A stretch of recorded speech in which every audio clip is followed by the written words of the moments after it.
Hello, friends. 854 days of war between Russia and Ukraine. The ground situation in southern war zone on Kherson front.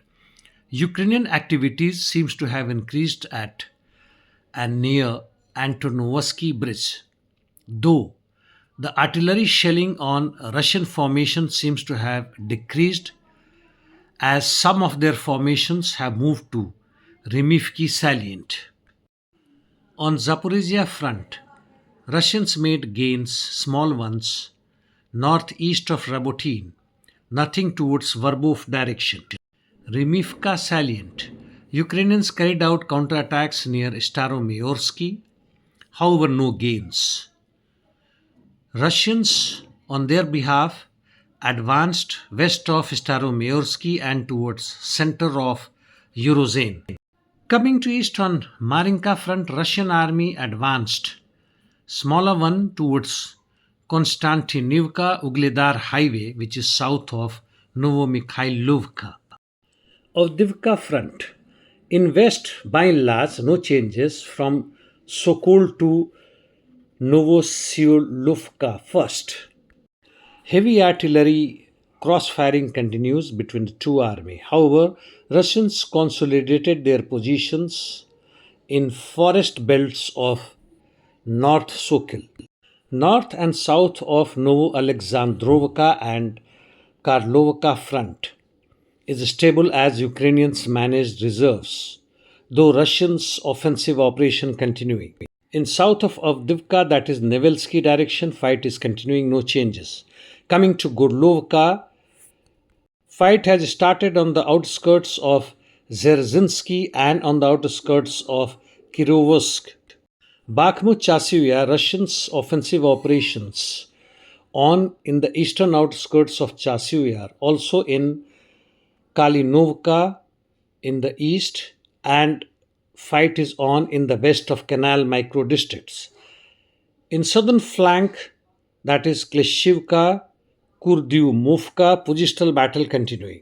North of Soledar, that is Sivers'k sector, fight continuing for Rozdolovka, where Russians have captured more than 70% of the area. They also made some gains towards Vimki direction. Sporny and Belgorovka, no changes. Coming to northeast of Kharkov, Liman Krimina direction, no changes. Fight is continuously going on in Serebryansky forestry and near Terny village. Swatovo Kupiansk, Russians made some gains towards north of Stelmakhovka, positional battle in Petropavlovka, Ivanovka and Makiivka area. North of Kharkov, that is Slobozhanske directions, Ukrainians' offensive operation in Lipsty as well as towards Glubokoe direction and also in Volchansk area continuing, by and large no gains. ISW reports that Ukrainians have regained their lost positions in Volchansk. However, they haven't specified which areas. Russians have positively lost their initiative and it has shifted in the favor of Ukrainians here because of their reserves, UAVs, artilleries as well as air power. Interdiction missions as before, 6 Ukrainian UAVs hit Belgorod, Kursk, Voronezh area while Russians used FAB 3000 in Volchansk and other areas they are striking with UAVs. After a long time, exchange of POWs numbering up to 90 with the intervention of UAE took place between Russia and Ukraine. Palestine Israel Middle East. In North Gaza Strip, IDF carried out series of strikes on Palestinian enclave capital. Air raids on Al-Shati refugee camp took place. In southern Gaza Strip, IDF operations in Rafah continues, while nothing in central Gaza. Lebanon border heavy shelling between Hezbollah and IDF continuing. In Red Sea, another ship was attacked by Houthis, while Islamic resistance in Iraq launched kamikaze drones at Haifa. ISW has further said that The Russians have advanced in Sivers'k and Avdiivka, which by and large I have covered. Now, some general points.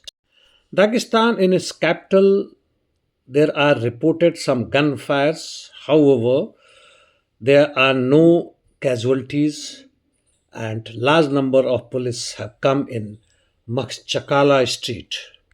As you all know, Julian Assange is free now. Even the US court has given him freedom.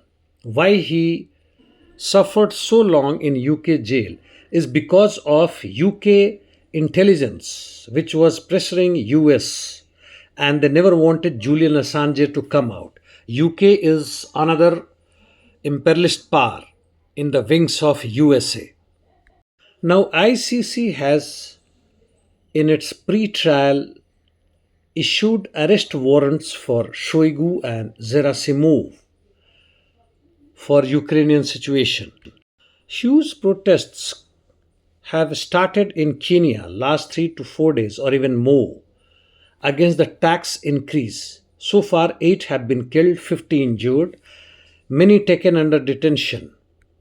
The present Kenyan state is extremely pro USA and on request of rather instruction of Biden is likely to send its corps, you may call them death squad, in Haiti to reduce Washington's burden in quenching Haitians' resistance against exploitation and injustice. You can imagine the situation of the people of Kenya. However, the resistance is full of brave and their persistence in their demand. However, they do not have any leadership to take them to overthrow the present regime. And that's all for the day. Thank you, friend.